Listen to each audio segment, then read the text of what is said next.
fórmula que integraremos juntos. Inmediatamente le dije que sí. ¡No se inunda más! Nunca más me voy a pelear con Cristina. No a los malos de antes y no a los malos de ahora. Son los dos horribles. La pindonga, el chuflito. Macri, Vidal Heidi, Vidal no es nada original.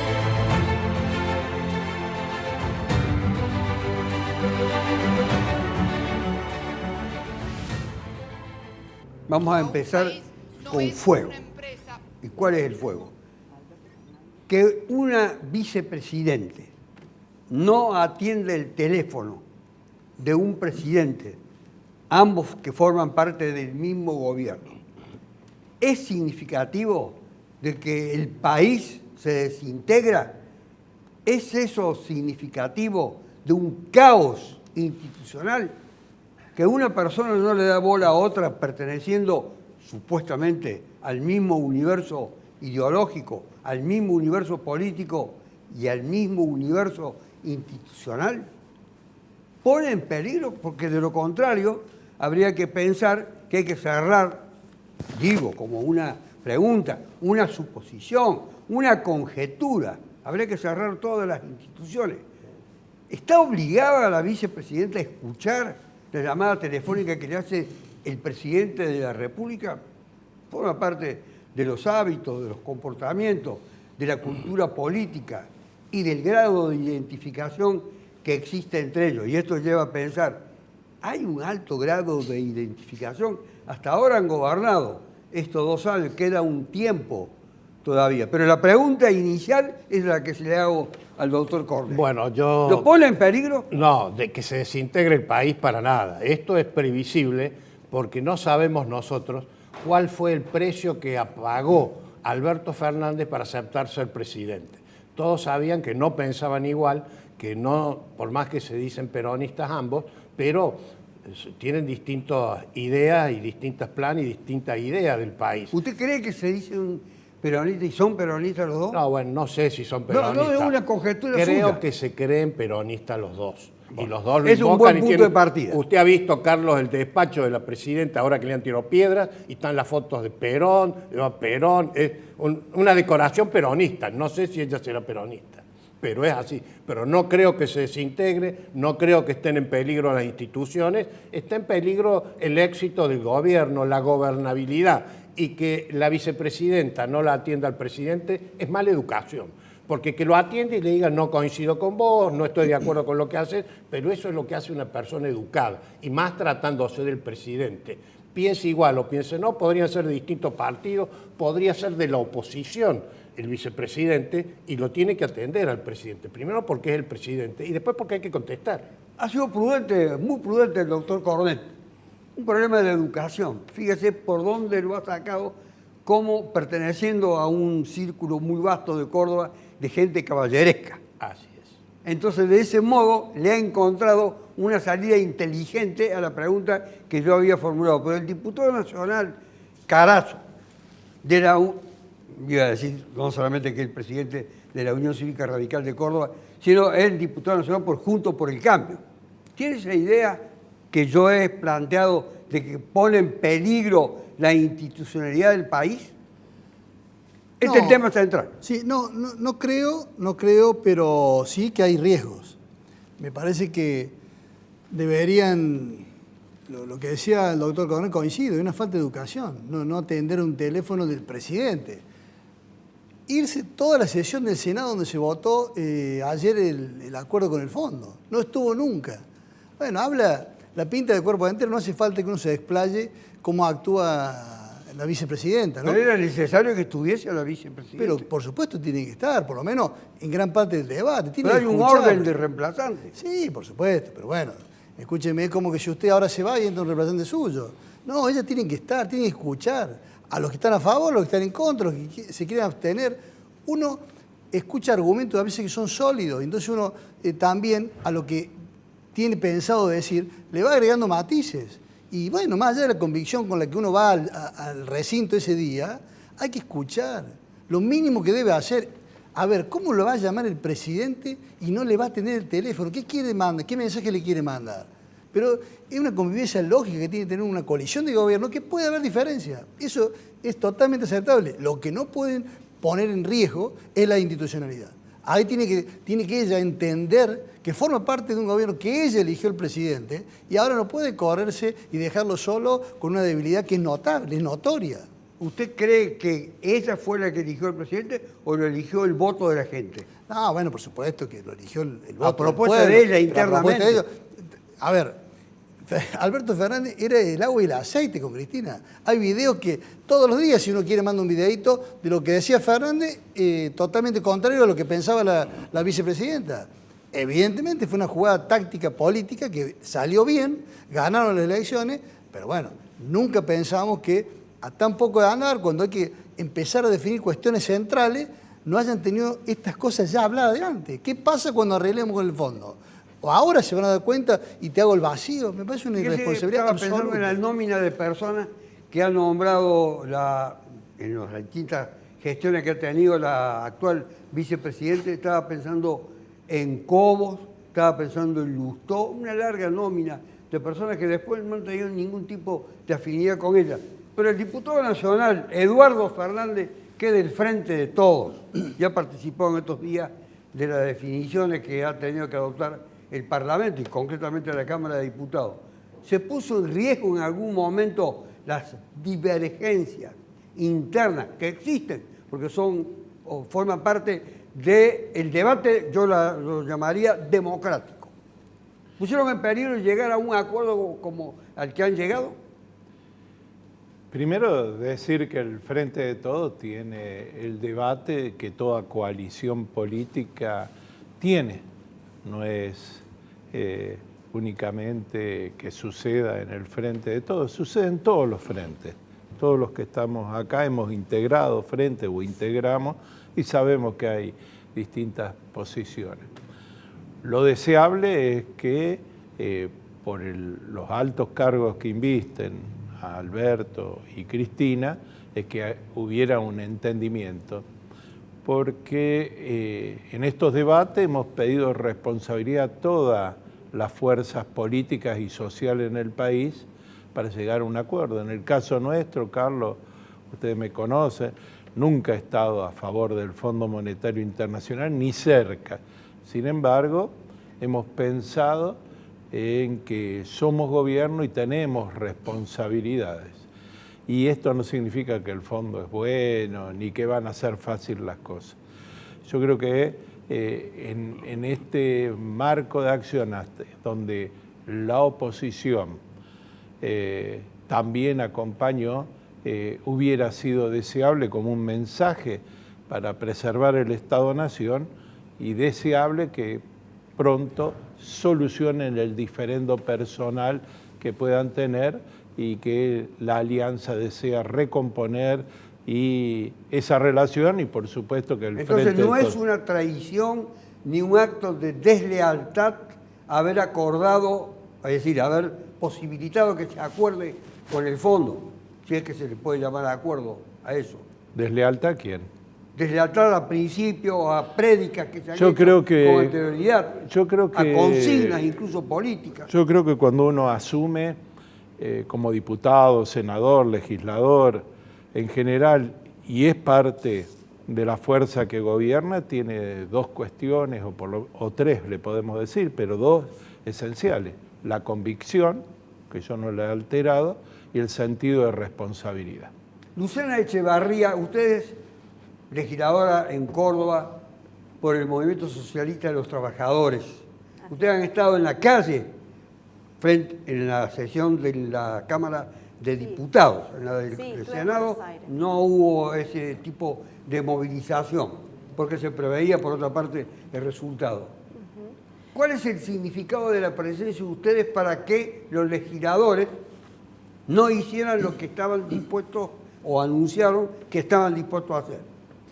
Bueno, yo creo que en los últimos meses hemos sabido demostrar de que cada vez más gente y más sectores de la sociedad están en contra de este acuerdo y en ese sentido el Frente Izquierda Unidad fue un polo de referencia para muchísimas organizaciones. Recordemos que hubo una movilización multitudinaria en diciembre del año pasado, otra en febrero de este año, y bueno, ahora también... Son 3 las que hubieron. Sí, y también nos movilizamos. En esta última que mencionabas, estuve yo en Buenos Aires, ahí en las puertas del Congreso, y la verdad que había muchísima participación y creo que eso refleja el malestar que hay con este acuerdo, que ya no queda como una cosa que solamente discuten adentro del Congreso o algo alejado de la gente, sino que todos saben lo que implica en la vida cotidiana, ¿no? No solo con los tarifazos, sino las reformas que por más que el gobierno nacional niegue que se van a realizar, es un hecho. Digo, más allá que adentro del Congreso hayan reducido todo a un solo artículo, el plan económico está implícito, todos leímos los anexos, todos sabemos de qué se trata el acuerdo con el FMI,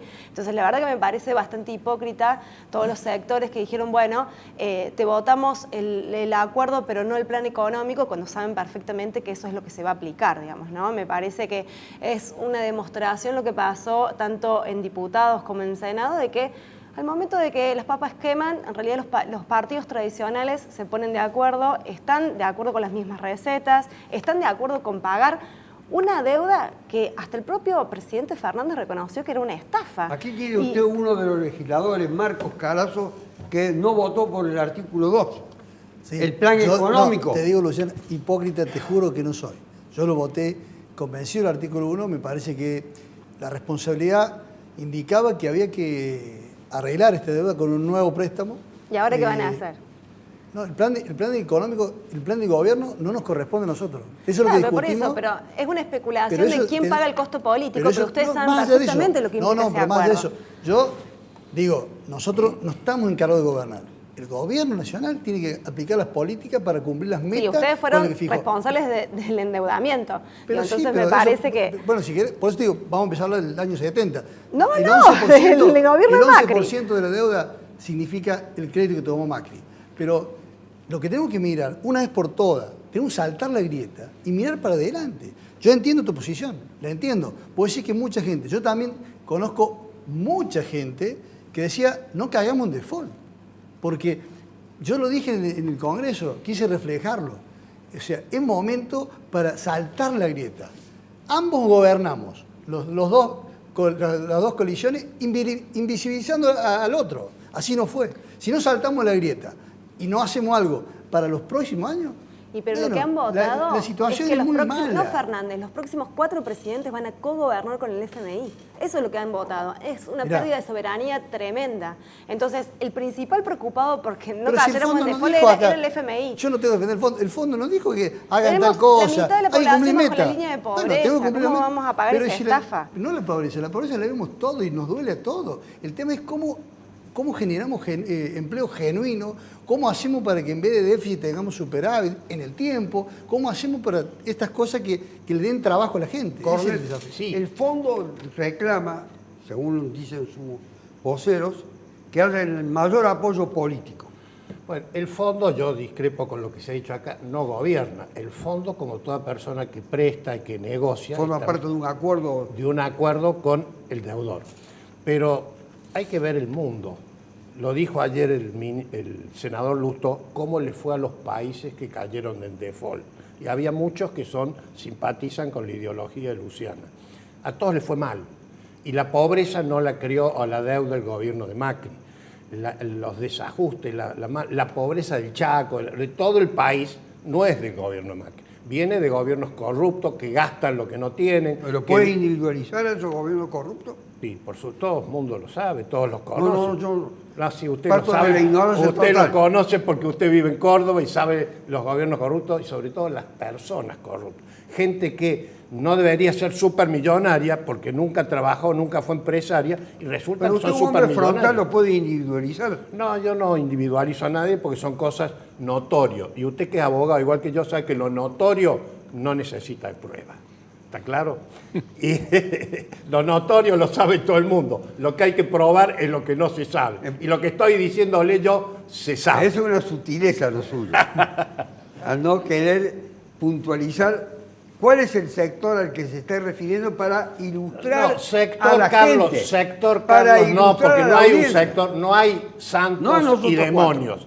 La corrupción es argentina, está en todos lados. Hay sindicalistas que son millonarios y no sé de dónde. Tampoco los voy a nombrar. Hay empresarios que son prebendarios que ganan, las empresas están quebradas y ellos viven a los reyes. Y hay políticos que viven como reyes y tienen innumerable cantidad de estancias y casas y nunca fueron, no sé dónde, habrán heredado, tuvieron esa suerte, que yo no la tuve. Cuando hace esa enumeración, yo pienso en dirigentes sindicales corruptos como COFA, por ejemplo, de los Estados Unidos, amo del transporte.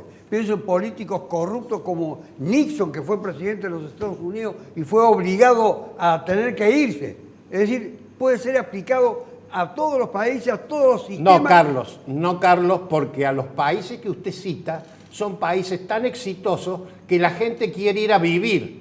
No construyen muros para que no se escapen. La gente se quiere ir a vivir de paraísos como Cuba, se suben al barco y se ahogan para ir a estos países que hay Eso corrupción. Pero no, actualmente. Usted sabe que en Cuba no hay oposición. Hay gente que va a Estados Unidos en barco y se hunden.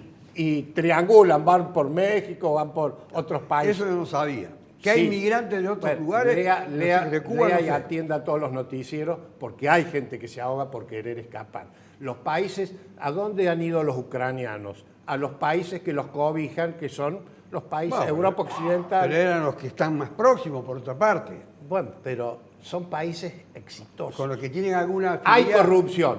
En todos lados hay corrupción, pero acá es muy abundante. No podía dejar de mencionar esos dos ejemplos, el de Hoffa y el de Nixon, que se me vinieron a la memoria rápidamente. En estas últimas horas, Alberto Fernández se ha desatado viene de hace mucho, pero sobre el presidente de la República, una ridiculización total, absoluta. Desde las 0 horas hasta las 24, pase por los medios que pase, salvo alguna excepción, lo que hay es saña, sangre. No estoy de acuerdo con usted. Pero déjame que termine y después diga todo lo que quiera. Ridiculización, sí, dígalo. En boca del mentiroso, lo cierto se vuelve dudoso. Era un frontispicio que había en el colegio donde yo estudié. Perdón, cuando diga el mentiroso, individualícelo. El presidente de la República, que dice una cosa a la mañana, dice otra a la tarde, se confunde, hace el ridículo, emplea términos inoportunos, como esto de la guerra, la inflación, cuando el mundo está en guerra y hay sufrimiento y hay gente padeciendo de una guerra en serio, dice que va a hacer tal cosa y se lo controla. Y como dijo aquel diputado, la historia lo condena, porque hoy en día no podemos ocultar lo que dije hace 2 años, lo que dije hace 4 años, lo que dije hace 8 años. ¿Eso justificaría la ridiculización? Sí, porque él lo que dice, la forma que lo dice, no es el primer presidente. Le pasó a Ilia, le pasó a De la Rúa. Si usted se pone en bandeja... Macri, ¿no? Y a Macri también. Y a todo político. Porque decir ridiculece. Y bueno, pero el presidente hoy es Fernández, no es Macri. Bueno, pero yo no me acuerdo haberlo escuchado a usted criticar mucho a Macri. Cuando decía. Yo le aclaro que no soy. Le aclaro pobreza Fernández, cero. que no soy político. No, pero califique como tiene que Macri calificar. no gobierna. Me parece que la ridiculización hizo bien, ahí la verían recién, en recordar que son formas establecidas por los organismos internacionales, como cuando uno hace manual para desgastar gobiernos populares, eso sucedió a De la Rúa también, recurre a esa metodología de crear en la opinión pública una sensación de que el presidente de la Nación, en este caso Alberto Fernández, no es capaz de manejar la cosa pública. Esto crea un desánimo, además de una situación dificilísima y real. La pobreza es real, la desocupación, la preocupación del mundo ante este conflicto mundial en la Argentina, cómo va a repercutir en la inflación. Entonces, le ha tocado tiempos muy difíciles al presidente Alberto para gobernar. A los 90 días... Usted dijo lo suyo, deme un segundito. No, a los 90 días de un país destrozado, donde la oposición nos acompañó en declarar las 9 emergencias, porque las tuvieron que reconocer, social, económica, de todo índole. Nosotros venimos y nos hicimos cargo de un país que había establecido, muchos se olvidaron de los diputados y senadores, de señalar que es la primera vez que Argentina, ya que están preocupados de esa parte del mundo, declaró un default. Por supuesto que tuvieron excelentes asesores para disfrazar y bonificar, ¿no? Le llamaron reperfilamiento de la deuda interna. Nunca hubo un default en pesos. Ese fue el gobierno de Macri. De ahí veníamos. No teníamos crédito internacional y a los 90 días vino la pandemia, donde nadie tenía la experiencia y también lo ridiculizaron a Fernández cuando decía que tenía encerrada la gente de la casa. Tenía algo para comían pizza, cuando estaba todo el mundo encerrado, Fernández comía pizza con la señora Antes, y los amigos. antes tenía una cosa para mí. No, antes, para usted, Aira Bedián, la pizza la trajo un el ministro de ejemplo- Economía que dijo Yo- que se costaba una pizza, una factura de El ejemplo que usted dio luz. de Nixon comparado con nosotros no es válido, porque Nixon debió renunciar, nunca más volvió a poder, no fue ni vicepresidente ni ministro, nada, quedó en el ostracismo y es peor todavía. Compró un departamento bastante lujoso en Nueva York y el consorcio no le permitió que se trasladara ahí. O sea que tuvo una sanción política, que acá no la han tenido, y social. Habrá que ver cómo termina la historia de los procesos. No nos adelantemos a eso. Ahora sí. No, más allá de eso, yo creo que está mal la ridiculización. El radicalismo lo sufrió con el doctor Ilia. A Ilia se le reían, imagínense. Bueno, de La la Rúa tortuga, fue el Vox de- Populi. Pero no es cuando no me toca el mío, está bien. Y cuando le toca el mío, está mal. No, está mal con todo. Hay que hacerse cargo. Mire, yo recién escuché al diputado y tenemos una diferencia. Dejemos hablar del pasado. Y eso yo creo que el relato es porque Macri. Yo hablé del presente. No, por eso digo. Del día de hoy. Por eso digo, si no vamos a empezar a hablar de Cristina, de la deuda que dejó con los jubilados, 800.000 juicios. Mira hasta dónde vamos a llegar.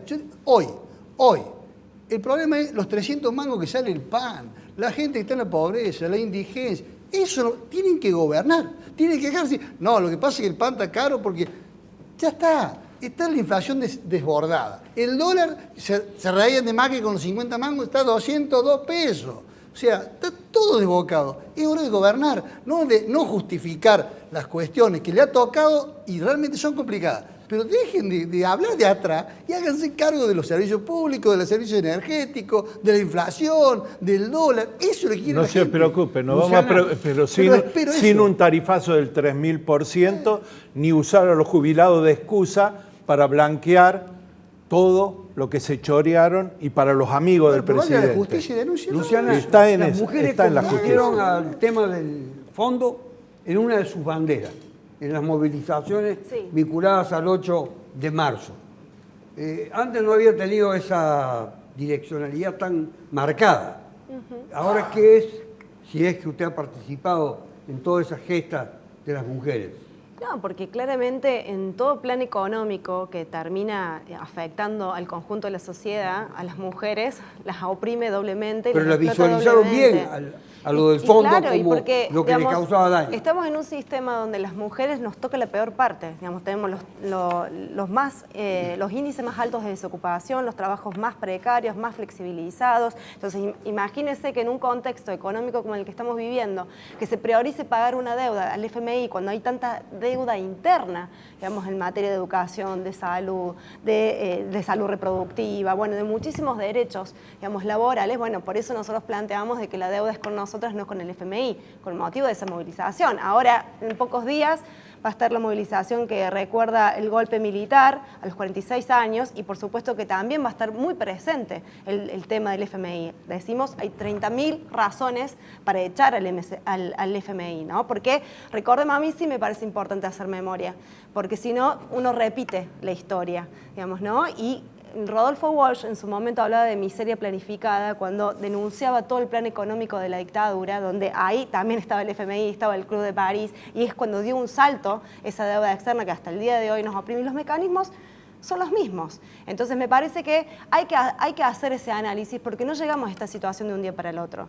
Y a mí me parece importante, digo, por lo que decía, en relación de que si no sacamos conclusiones, digo, porque ahora el espacio de ustedes son los que se están postulando para gobernar y esta figura de recambio después de Fernández. Y Fernández hacía lo mismo que antes. Entonces tenemos que sacar conclusiones de por qué los 12 años del kirchnerismo, que tanto les gusta echarle la culpa a la izquierda, que el voto en blanco y demás, bueno, en realidad evidentemente tuvieron muchos errores, no resolvieron en 12 años problemas estructurales y le sirvieron en bandeja al país a macrismo. El gobierno de Macri, 4 años de desastre, no hace falta que lo explique. Entonces, ¿por qué ahora vamos a volver a un espacio político que ya sabemos cuáles son las recetas que aplica? Y evidentemente Fernández dijo que iba a volver el asado, dijo que no iba a pagar la deuda con el hambre del pueblo, que primero estaban los jubilados y no los bonistas, hizo todo completamente lo contrario. Entonces, por eso nos estamos planteando que tenemos que discutir con todo el sector del progresismo que sabemos que está completamente desencantado con lo que está pasando ahora, de que hace falta una alternativa política. No sé si usted lo ha leído, lo que ha dicho en las declaraciones públicas Facundo Manes. Hoy en el diario. Que es un hombre bastante complejo y, a mi entender, incurso en muchas contradicciones. A mi entender. No obstante que es muy amigo del sector al que pertenece. Va a ser presidente. Mira. Llegó de la Rúa como Acaba de ser proclamado Facundo Manes por el presidente del radicalismo de Córdoba. No, María Estela Martínez Perón, ¿dónde la coloca usted? Pero bueno, ¿vio lo que dijo el diputado? El diputado dijo, llegó de la Rúa, no va a llegar Macri. Manes, ¿te das cuenta que te contradecí? ¿Te molesta que le digan a Fernández con el casquito que va a la guerra, que hoy anunció la guerra contra la inflación? Y te burlas de un diputado. No son serios. Tienen que salir del relato. Tienen que salir del relato. Tienen que gobernar. Yo nunca personalizo. 202 pesos el dólar. 300 pesos el kilo de pan. Las leyes que iban a sacar para pagar a los jubilados. Un desastre. Un verdadero pandemonio. Pero tienen que entenderlo porque si no hacen bien el diagnóstico y se quedan con los 4 años de Macri, les queda 1 año y medio. Tienen que cohesionarse y gobernar. La pregunta se la había hecho. No me acuerdo cómo era. No, sobre Manes, que acababa, si es que lo había leído, si no se lo refiero. A ver, en realidad tiene un juicio muy negativo sobre la clase política argentina. Manes. Sí, Manes tiene una opinión muy negativa. Sí. Pero a pesar de todo eso, dice que hay que llegar a determinados acuerdos, etcétera, como los que ha finalmente llegado él. Le contesto con figuras jurídicas. En el derecho la pregunta que le hago es si existe para usted ese desprestigio total de los sectores políticos en Argentina. Pero por supuesto que sí, no es de hoy, viene larga data. Usted se acuerda, Carlos, porque tiene unos años como yo, cuando en el 2001 que se vayan todos, bueno, no se fue ninguno, y antes lo mismo, es decir, yo me acuerdo del Rodrigazo, yo soy viejo, o sea que tengo memoria de muchos acontecimientos, y el desprestigio de los políticos, y en eso le doy la razón al diputado Fernández, no es hoy, no es solo de Fernández, no es solo de Cristina, es toda la clase política, estoy generalizando, está desprestigiada. No pueden salir a la calle, no pueden tener patente como cuando usted era chico y yo que decía Poder Legislativo, Senador. No, se esconden porque la gente los apedrea, le queman el auto. O sea, están desprestigiados y cómo puede ser que tienen que salir con una... Usted ha visto que Angela Merkel tiene un policía que la lleva. En cambio acá los políticos tienen que usar un ejército que los custodie, algunos más que otros. Entonces, eso le está indicando el desprestigio. Yo ni una gomera llevo, tampoco, así que no se hágase cargo usted. En mi pueblo, el Poder Ejecutivo, etcétera, y que tiene siempre asignado una custodia. Estoy de acuerdo, pero es un dato de la realidad y es notorio que están desprestigiados. No digo los que están acá, la diputada, a quien la conozco de hace muchos años, y no coincido con ella, pero tengo buena relación, hemos discutido en la universidad, pero la respeto, es coherente, es una persona de bien. Ahora, cuando habla de los políticos, ¿usted no se considera entre los políticos? No, yo no soy político. Dijo al comienzo que no era político. No soy político. Hay que buscar los diarios, entonces. Búsquelos. No, es mi hermano, está confundido usted. Es mi hermano el que era político de la UCD. Yo no. Yo he militado en la política universitaria con Luciana Salazar. Luciana, disculpame, Luciana Echevarría son parecidas. Luciana Echevarría, las dos son lindas. Ella es más linda. Pero Luciana no es, Echevarría. le aclaro al No, diputado mejor, Fernández Johnny, esa que yo for- no, vamos esa mejor de fórmula no me la imagino. política partidaria en los últimos 30 años no. no. para salvarlo del momento, Vamos, porque estamos corte. en la previsión del tiempo. Nos vamos a corte. Bueno, si el presidente se equivoca. No a los malos. Alberto Fernández, quinta. Una caracterización que no he usado nunca, creo que en ningún programa, y la voy a volver a usar, al comienzo lo dije y ahora también, como buen caballero que lo es, quiere hacer una aclaración Sí, el doctor le quiero Cornet. pedir pública disculpa a Luciana Echeverría porque sin mala intención, sin quererla herirla, ofenderla ni ridiculizarla, le equivoqué su apellido. O sea que públicamente te pido disculpas. Disculpas Luciana. aceptadas. No hay Muchas gracias. Para los que recién comienzan a ver el programa, porque puede ser eso, la había confundido nada menos que con Luciana Salazar. Y hago la aclaración, pero no ¿A para dónde se le reiterar- habrá ido la mente? No para reiterarlo. Y una aclaración que quería hacer el presidente del radicalismo de Córdoba, que ya declaró que Mane va a ser el presidente de la Argentina. Le dije que va a ser candidato y ojalá que sea presidente y vamos a trabajar. No dijo que va a ser candidato, dijo que va a ser futuro Acláreselo a presidente. Morales, que es el Bueno, presidente del no, partido. quería hacer una aclaración. No, quiero aclararlo porque lo de Lo dice Mane, muy me parece- ligero. sí, me parece que Mane para nosotros es una bocanada de aire fresco absoluto en el radicalismo. Y hoy, cuando tuvimos una charla con él, charlamos mucho, nos contaba que tuvo muchos ofrecimientos por fuera de los partidos para ser candidato desde el 2012 hasta la fecha. Y él dice, es con los partidos políticos, es por la política, con mejor política, pero siempre, siempre afianzando los partidos políticos. En este caso, el radicalismo. ¿Cómo interpreta usted? Este programa está siendo grabado a las 19 más o menos del día viernes, va a salir a las 22 del día viernes y otros días también. Y después de que nosotros terminemos, el presidente de la República va a anunciar las medidas que él ha llamado o que dice él que están integradas dentro de una declaración bélica, de una guerra. ¿Cómo interpretó usted el sentido guerra en la palabra del presidente? Yo creo como una ofensiva de necesarias medidas más contundentes por parte del Estado.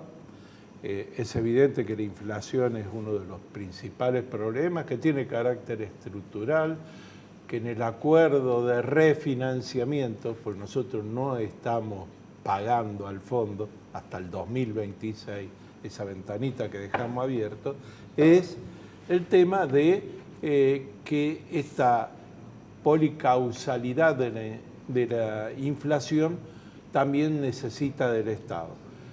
Y el Estado tiene que tomar y va a estar en condiciones de eliminar alguna de las causales que es motivo de la inflación, ¿no? La falta de expectativa a partir de que haya más reservas internacionales, la cuestión de una cantidad de leyes que tengan carácter justamente de Estado y no circunstanciales, y las medidas usando la legislación argentina que permite a que estos sectores que se han apropiado, porque vemos que se genera empleo, no suficiente, nunca voy a decir yo que es suficiente, se ha mejorado relativamente los ingresos, totalmente insuficientes porque los sectores poderosos se apropien de ellos. Pero para eso hay que librar una guerra. Para eso hay que involucrar más sectores, según no sé qué va a hacer el presidente. A esta hora que estamos grabando el programa, hay una reunión con el secretario de Comercio, con una gran cantidad de sindicalistas, dirigentes pymes y cooperativos, porque yo entiendo que el Estado tiene herramientas, tiene obligaciones y las tiene que hacer más efectivas y más fuertes, pero tiene que ser la intervención con todos los estados provinciales y municipales, pero también con los sectores sociales. Y una guerra necesita de todos los soldados.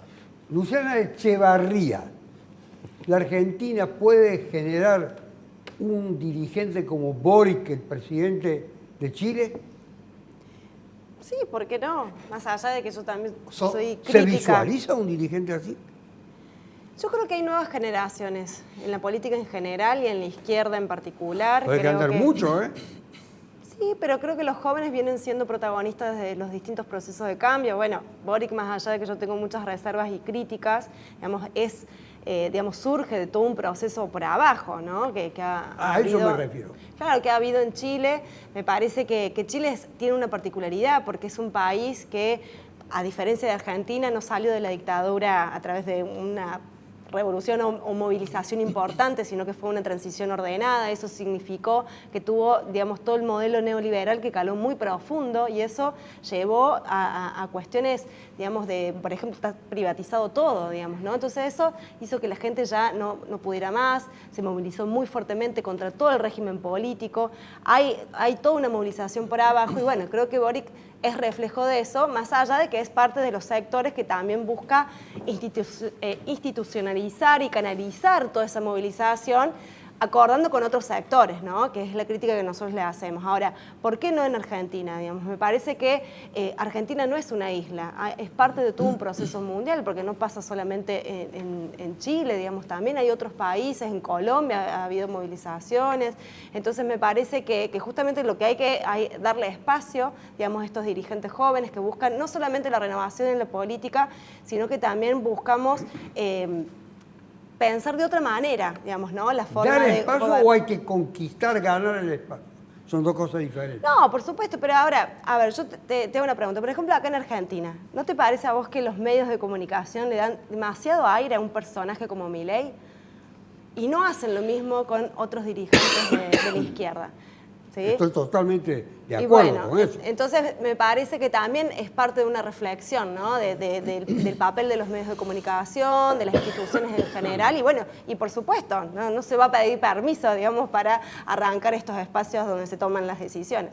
Cornet, la entrega de los instrumentos del poder, al menos desde la formalidad constitucional, por parte del presidente Piñera, un hombre de la derecha chilena, al presidente de las luchas populares, Boric. Sí. ¿Tiene algún mensaje, alguna enseñanza para los argentinos? Sí, por supuesto que sí. Chile es un país que, si bien tuvo la dictadura de Pinochet, pero es el país con más estabilidad en el siglo XX. Prácticamente no tuvo gobiernos militares, fueron muy episódicos, dictatoriales, pero la estabilidad y la democracia estaba muy arraigada. Entonces, Perdón, así ¿Pinochet que llegó... no fue gobierno militar? Sí, por eso digo, salvo la dictadura de Pinochet, Chile tenía desde 1928, qué sé yo, tuvo estabilidad, hasta que fue el golpe de Salvador Allende. Y la transición de un gobierno de derecha a un gobierno progresista, como es el joven Boric... Para que quede claro, hasta el golpe contra Salvador Allende. Yo, como quedó construida la frase, hasta el golpe de Salvador Allende. Contra Salvador Allende, para que quede claro. Que es la dictadura de Pinochet, una cosa que es notoria, no hace falta acreditarlo.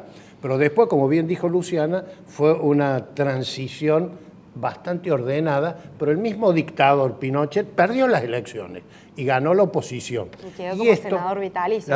Pero después la reforma, él hizo una constitución, le doy la razón a Luciana, a la medida de él. Pero bueno, pero esto no sé si es trasladable acá, porque la izquierda nuestra no es la izquierda de Boric. Boric a mí me cayó muy bien, que él es democrático y para él democracias son democracias, no como la izquierda nuestra, que las únicas dictaduras son la de derecha, pero Cuba no es dictadura, Venezuela es democrática, Nicaragua es democrática. En cambio, Boric no los invitó. No globalmente la izquierda yo no opino argentina eso. Dice bueno, eso. ¿Eh? Me alegro que Luciana no piense por así. una campaña por los presos de Nicaragua, por bueno, ejemplo. te felicito, Luciana, entonces me rectifico a algunos sectores de la izquierda. Entonces, para mí, este muchacho progresista, pues Chile, a diferencia nuestra, había diferencias sociales muy grandes. Había gente muy rica, una clase alta muy rica, poca clase media y mucha pobreza. Y eso se vio manifestado porque el progreso de Chile no era repartido por igual. Y por eso fueron las manifestaciones y por eso llega Boric al poder. Y espero que sea un presidente que sepa manejar la política, es el arte de lo posible. Entonces, el arte de lo posible al presidente de la Unión Cívica Radical de Córdoba hacer posible lo necesario. Eso y a sería. su vez legisladores juntos por el cambio, Carazo. Sí. Pero para la gente ha sido el intendente de General Cabrera. Hay que destacar siempre la historia, no para ir muy atrás, sino... Viste, ahí sí le va a convenir no, para atrás. Es un dato muy ilustrativo porque es muy importante. Porque viene de una ciudad próspera, pujante y muy desarrollada. La puja del radicalismo con el frente de juez. Bueno, mira, hasta ahora la verdad que escucho a una risa, pero bueno, el hecho es que estamos... La política no está exenta de humor. No, por supuesto. No, y a mí me gusta yo me río un porque, ambiente- viste, tengo el pecado Sí, original. sé. No, yo también lo tengo. Digo, a mí me gustan estos ambientes más distendidos, uno donde puede desarrollar. Mira, a contramarcha de lo que muchos pensaban, nosotros hemos logrado conformar Juntos por el Cambio en Córdoba, en donde hay una mesa grande y una mesa ejecutiva que somos los 6 presidentes de los partidos. Y ahora, la semana que viene, ya va a estar armada la mesa de redacción del reglamento interno para poder competir en las candidaturas. Así que bueno, vamos avanzando, no es fácil, por supuesto. Pero hay otro candidato, o presunto candidato, que es Santos, que Santos se ha se lanzó. declarado como aspirante a la Y gobernación. el PRO también va a tener otros candidatos. Y el radicalismo estamos haciendo encuentros regionales en toda la provincia. Vamos a terminar con un jardín a mediados de abril grande, donde bueno, vamos a ir definiendo qué vamos a hacer en las elecciones del 2023. Ustedes van Lo que diseñando la estrategia para enfrentar toda la técnica destructiva que utiliza Hacemos por Córdoba. Por supuesto, y estamos convencidos más que nunca que vamos a hacer gobierno en el 2023, más que nunca. Y vamos a trabajar para eso. Bueno, estamos recorriendo toda la provincia y bueno, aquel dirigente radical que se sienta con la convicción de liderar el proceso, enfrentará a juez, a santo, al que desee. Pero siempre el desafío. ¿Sabe cuál es la mala noticia para Hacemos por Córdoba? Que hasta ahora estamos juntos. Ellos hacen todo para dividirnos. Y estamos juntos y vamos a llegar juntos a la elección. Ese es el desafío. Esa es la mala noticia. Esa es la mala noticia para Hacemos por Córdoba. Cuando armamos Juntos por el Cambio en la mesa provincial, o casualidad, a esa mañana el gobernador estaba inaugurando algo en un CPC con el intendente. O sea, creo que no tan El diputado tranquilo nacional con Carlos nosotros. Gutiérrez de Hacemos por Córdoba, que le tengo mucho respeto, ha dicho que gane quien gane en el año 2023, la situación económica no va a cambiar, le va a seguir siendo gravísima. Yo creo que va a ser muy grave, ¿sí? Coincido. Sobre todo en Córdoba, que refinanció la deuda exterior privada. Pero era exterior, lo que le quería preguntar a usted, Fernández, a una porque hay tasa que ir increíble. preparándose el llamado Frente de Todo para dentro de muy pocos meses. Así Se es. van a encontrar un día sorpresivamente con un llamado a elecciones. No, sorpresivamente no. Por lo menos yo integro un espacio en el que Bueno, estamos estudiando la proviniendo la de quien realidad lo de Córdoba. decide. No estamos preocupados. Qué importante hacer acuerdos para cómo se resuelven las internas dentro de un espacio político como De frente son de todo. espacios frentistas. Eso es un deber, pero más importante aún es definir qué hacer con Córdoba, sí, porque sí. el radicalismo, que no significa ninguna ofensa, ha cogobernado en Córdoba con Hacemos por Córdoba. El acuerdo de las fechas electorales, ahora la prórroga de los mandatos de los intendentes en otro periodo más, en realidad ha No sido salió hecho todavía. con acuerdos.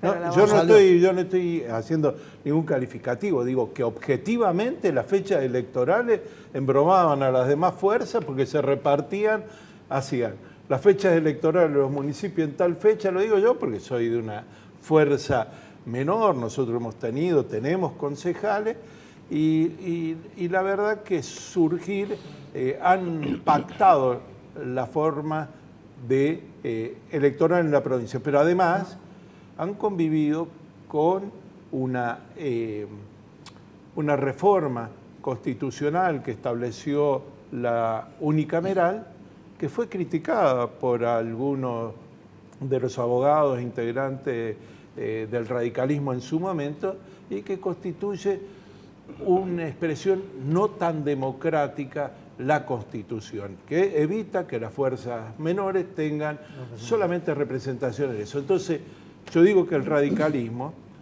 tendría que preocuparse por eso, nosotros también, pero preocuparnos qué vamos a hacer con Córdoba, que está reprimarizando la economía y que tiene algunos acuerdos empresariales tan atados que significa que una Córdoba riquísima tenga la cantidad de pobres y desocupados que tiene. Doctor Cornet, Sí. ¿usted cree que la gran movilización de sectores populares que ocupan la vía pública, la calle, y que genera reacciones de comerciantes, de algunos comunicadores, etcétera, tiene a la gente con urgencia, con demandas insatisfechas, etcétera, va a incidir en un electorado como el de Córdoba dentro de un año y medio? Todo lo contrario. La izquierda, que me disculpe mi amiga Luciana, ha ganado la calle y es la dueña de la calle, pero produce un fastidio a la clase media, a la clase baja, que es la que tiene que tomar ómnibus, que es la que tiene que circular, le produce un rechazo, pero visceral. Ellos ganan la calle, pero curiosamente sacan menos votos que la movilización. Es decir, están ahí con el mínimo, porque la gente se fastidia con las ¿Cuál es movilizaciones. la explicación que le da usted sociológica? Bueno, yo no soy sociólogo. No, pero puede darla de un hombre ilustrado. Bueno, la gente, yo le escucho porque tengo mi oficina en el centro. Bueno, la gente, ya tiene un principio de acercamiento a la realidad. no le quiero decir, Carlos, Lo que dicen. Lo que dice la gente grande, los jubilados que tienen que tomar el colectivo, que tienen que caminar cuadras con gran dificultad, y estas movilizaciones cotidianas que, bueno, que están en contra del Fondo Monetario o lo que sea, que puede ser justificada la protesta, pero ¿por qué no la hacen media calzada o en una plaza o en el Parque Sarmiento si lo que quieren es gritar y manifestarse? Molestan a la gente. Luciana, para llevarnos nos vamos.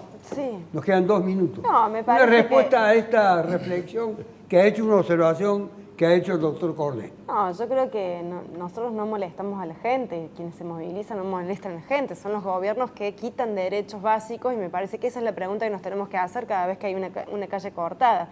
A nadie le gusta estar en una movilización, estar, digamos, en una marcha. Pero él si lo dio hace- un dato, que los votos disminuyen a medida que aumentan los manifestantes. No, yo creo que eso no es verdad, no es verdad. Si la izquierda salió tercera fuerza a nivel nacional, así que me parece que está pasando todo lo contrario. Y aparte vamos a un proceso cada vez más parecido al del 2001, donde ahí estábamos todos en las calles, ¿no?